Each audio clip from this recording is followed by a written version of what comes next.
Joséphine avance dans la neige.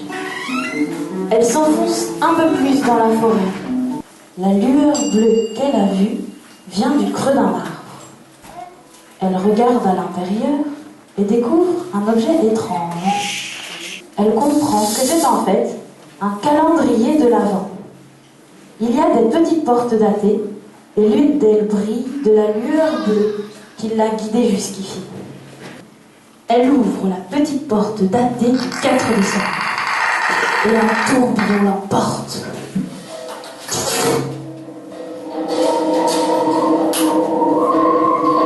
Dès qu'ils se voient, les deux jeunes gens tombent éperdument amoureux.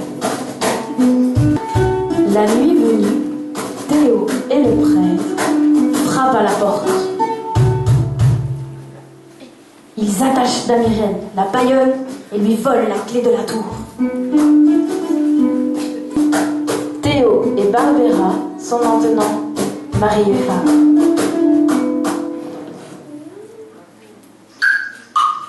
Mais à peine les vœux sont-ils prononcés que Dioscore barricade l'entrée de la tour. Les jeunes mariés comprennent bien trop tard que le père devenu fou leur a tendu un piège. Avec une torche, il met le feu à la tour. Pendant toute la nuit, les portes de la ville et les chemins sont surveillés et fouillés à la recherche des jeunes mariés.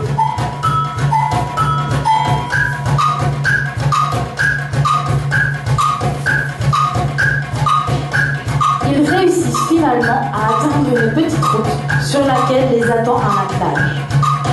Et ils s'enfuient.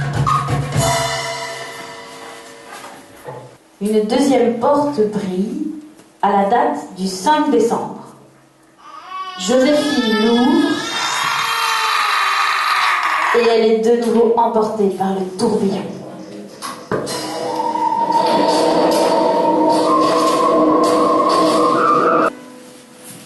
Par une nuit sombre, un bateau étranger accoste au port de Myre.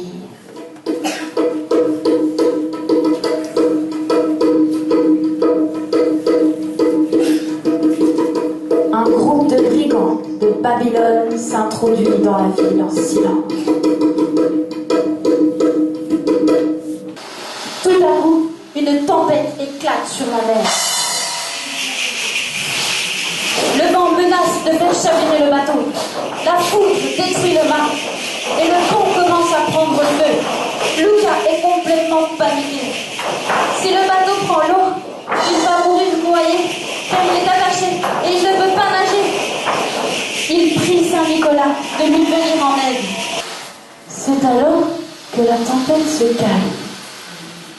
La pluie continue et permet d'éteindre le feu. Luca n'en revient pas. Il reprend espoir. Saint-Nicolas veille sur lui et le ramènera chez ses parents. Et c'est Saint-Nicolas. Il est venu leur rendre visite et il sourit de voir cette famille de nouveau réunie. Joséphine ouvre la troisième porte. Le 24 décembre et le tourbillon l'emporte.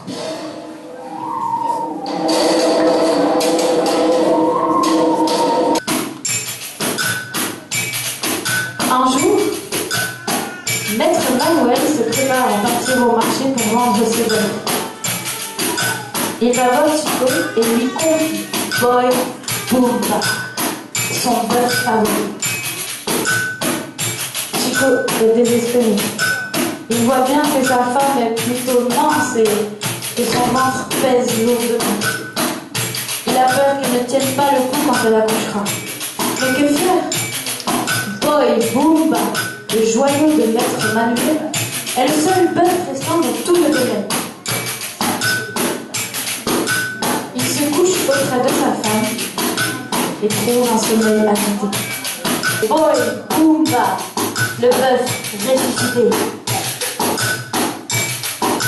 Maître Manuel donne à manger et à boire à tous ses travailleurs et il décide de réserver la recette du marché pour Chico et sa femme. Ils pourront ainsi se nourrir.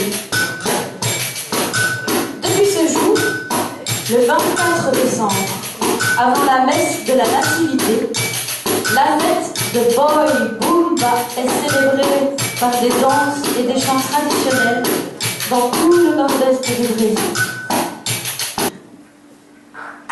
La 4e porte s'ouvre sur le 25 décembre et de nouveau le tourbillon emporte Joséphine.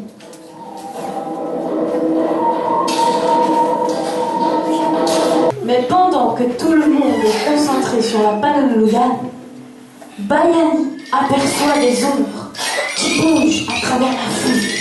Une autre ombre s'approche du forgeron. Cette fois, Baiani décide de la suivre. La vieille baba se lève et attrape la cymbale de l'orchestre. Écoutez-moi, il est temps maintenant de respecter les traditions de nos ancêtres et de recréer le grand Tohu Bohu qui fête la naissance de l'enfant Jésus et éloigne les mauvais esprits. Il faut les réveiller et faire fuir les esprits, s'écrie Baba. C'est le signal qui déclenche le vrai Tohu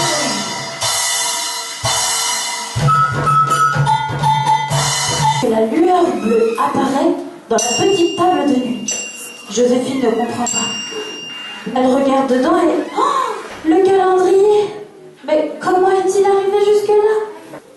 Joséphine ouvre la 5e porte, datée du 6 janvier, et le tourbillon l'emporte.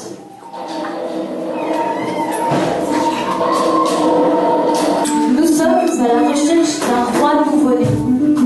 Son étoile nous guidait, mais le ciel est tellement chargé de neige que nous ne la voyons plus. Seule l'étoile peut nous guider vers l'enfant Jésus. Un enfant et une étoile? C'est bien compliqué tout ça, je ne comprends rien. Il le propose de les accompagner. Oh, j'ai tant à faire ici, vous savez. Merci beaucoup, mais je vais rester.